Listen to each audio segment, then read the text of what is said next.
What is up, everybody? Welcome back to another video. And yes, I know this is kind of early in the week. I guess you could say the Lions just played the Cardinals, but I think the best way to move on is actually talking about next week's game already. Okay, so we have two videos about this week's game, and if you guys have anything else you guys want me to talk about this week's game, we definitely can. But I think the best way to move on and forget about it is to go into next week and start previewing the game versus the Chargers. Okay, let's get a head start on the Chargers. All right, any Chargers fan pages out there that are making previews, let's get a head start on all those guys. Let's beat them out.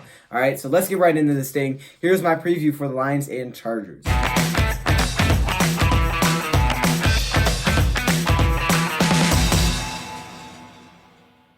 Obviously, we're going to have update videos throughout the week, right, on injuries that are going down with both of the teams to keep you guys up to date on who's going to be playing. But at this point, this is basically just my reactions, okay? So what the Lions did versus the Cardinals and how the Chargers played against the Colts, kind of using those two games to make a preview for these two teams playing each other this week, okay? So looking at both of these teams, the Lions, as we know, came off of a tie 27-27 versus the Arizona Cardinals, where they gave up an 18-point lead in the fourth quarter.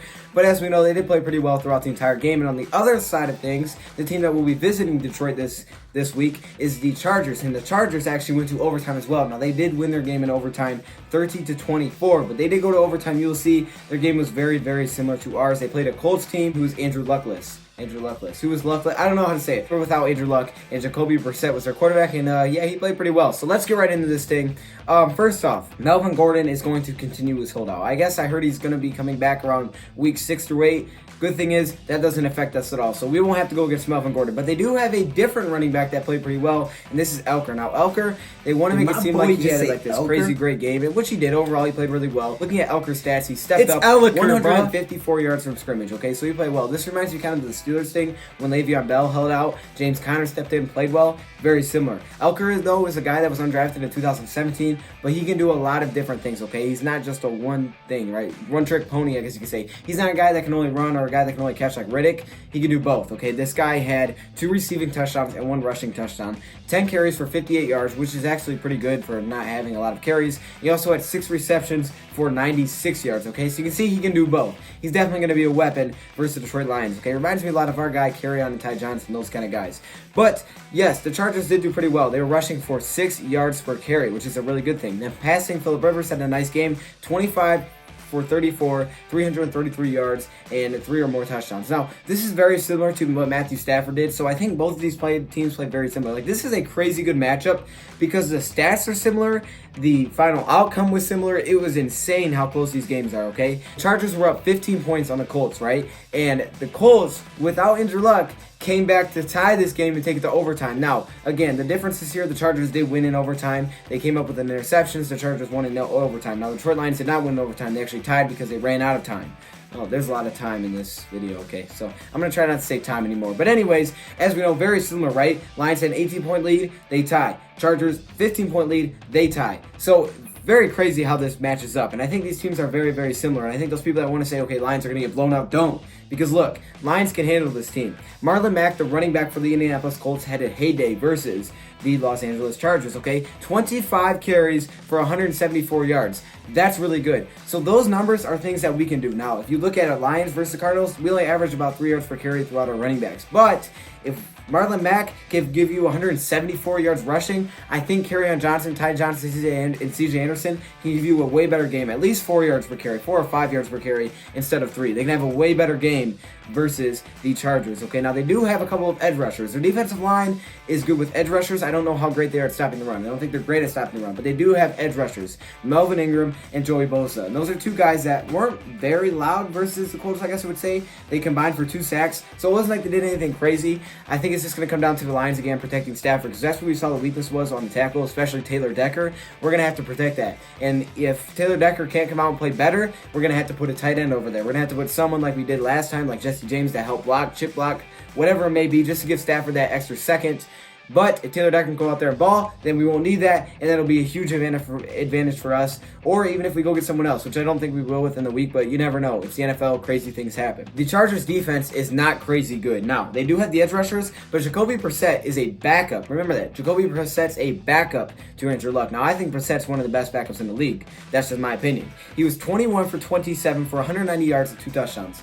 Those are super good numbers. As a backup quarterback on week 1, those are super good numbers. And also, for the Chargers, they have a couple of weapons on offense, but one of those guys, being Melvin Gordon, is not going to be there, so that helps us out. But they got one really good wide receiver. His name is Keenan Allen, who usually plays pretty well versus us. But we have a guy named Big Play Slay, and they didn't want no part of Big Play Slay, okay? The Cardinals didn't want no part. I don't think he even had a completed pass allowed. They were like 0 for 2 or 0 for 3 going towards him. We pretty much locked that all up, okay? They may have had one completion throughout the game. I mean, there wasn't much there. Darius Big Play Slay was quiet because he shut down that side of the field. That's what it really felt like. Now, Keenan Allen did play a good game, 8 receptions for 123 yards and a touchdown. But if the Lions can slow that down, 123 yards is a big part of your offense. That would be huge for the Detroit Lions to slow that down. I think Big Play Slay can pretty much minimize him to a couple of grabs, and that's it. Probably not any big plays. And overall, then our defense should get a lot of help there. Now, the defensive line has to play better, but they can. The Colts actually had 4 sacks on the Chargers, okay, 4 sacks. I believe it was 4 sacks. 3 sacks, and then they had 2 half sacks, okay? So I guess you can add those together. I'm going to add them together because I think that's how you do it. 4 sacks. So they can get pressured. They can get pressured, and that's what the Detroit Lions defensive line is made for. Now, they did double-team Trey Flowers last game, and that's why Lions were blitzing. They were doing fine with that. The Cardinals were having a lot of protection back there, and I don't think the Lions were necessarily trying to sack him as much as they were trying to contain him, which worked really well early in the game. They kind of got tired, though, near the end of the game. I agree with some of you guys. They got to work on that, okay? You can't be tired. But at the same time, Phillip Rivers is one of those guys that's not a great mobile quarterback like Kyler Murray, so this is a guy they're going to rush. Expect more sacks this week than we saw last week from the defensive line, because I think the defensive line last week, or Sunday, which is yesterday, they weren't trying to do as much sack-wise as they were just trying to contain, but expect a lot more this week. Now, this is very similar, like I said, to both games, how they ended. But here are some keys. Here are my keys, I think, for the Lions to beat the Chargers. Again, we'll get to injury updates and stuff like that later on the week because those things change throughout the week, and I don't want to do that on Monday. But I can look at some keys. And the first key I have is that only 2 sacks for the Chargers. The Chargers only got 2 sacks on the Colts, and that was Bosa and Ingram, their 2 best edge rushers. But if the Lions can somehow figure out how to slow that down, they'll be good offensively. It's really going to come down to Taylor Decker. Taylor Decker may be the key player of the game for the Detroit Lions, or how they can stop that, because he may have to put a tight end over there depending on how he plays just to help out a little bit. That's the first key. We protect Stafford. We give him a little bit of time. This offense is going to work. It works, okay? We keep it mixed up. This offense works. Darrell Bevel, you got a good offensive game plan. We just got to keep Stafford on his feet. Second biggest key, we have to slow down Keenan Allen, and I think Big Play Slay is absolutely going to do that. I think you can take him out of the game. That's the answer. Keenan Allen, answer, Big Play Slay. Simple. Third thing, we have to establish a run game, okay? Colts Marlon Mack, like I said, he averaged 7 yards per carry. 7 yards per carry. We averaged 3 yards per carry throughout our running back. Stafford was our highest rusher, okay, in yards per carry. We need our guys to play really well. Play like Marlon Mack. Maybe not even 7 yards per carry, just 5, and we'll be good. If we can get that, we're going to have a really good chance to beat a high explosive scoring offense. And the Chargers that get up on you early like they did versus the Colts, they can be slowed down, though, because they're not a team that can always rely and be consistently scoring. But if we can control the ground game, it's going to be a problem, especially at home. Okay, the crowd's going to get into it, get a few sacks on Phillip Rivers. He's going to get angry, and we're going to be really good to go. We've seen this before. The Lions have gotten up big. I believe it was 21-3 they got up on the Chargers in the past. They blew that lead. We're not going to do that this time, okay? We're going to go out there. We're going to learn from our mistakes. And you know what? That Cardinals game could have been the best thing that happened for us. Learning how to go with the pressure, right? The pressure was on. We gave up the lead. How are we going to respond? We responded by not losing. We responded by holding it to a tie, which, if you look at it, we showed some heart. Now, we learn from that. We learn from our mistakes. We learn to trust Stafford. Now versus the Chargers, that ain't going to happen. We're going to grab the lead, and we're going to put it away. We're not going to play around with it at all. And finally, a big thing that we have to do is don't turn it over. We cannot turn the ball over. We had an interception from Tracy Walker, which was huge, and the momentum was gone just like that as soon as Taylor Decker gave up a block. It gave up a sack, a strip sack, and really, I think that was to Chandler Jones.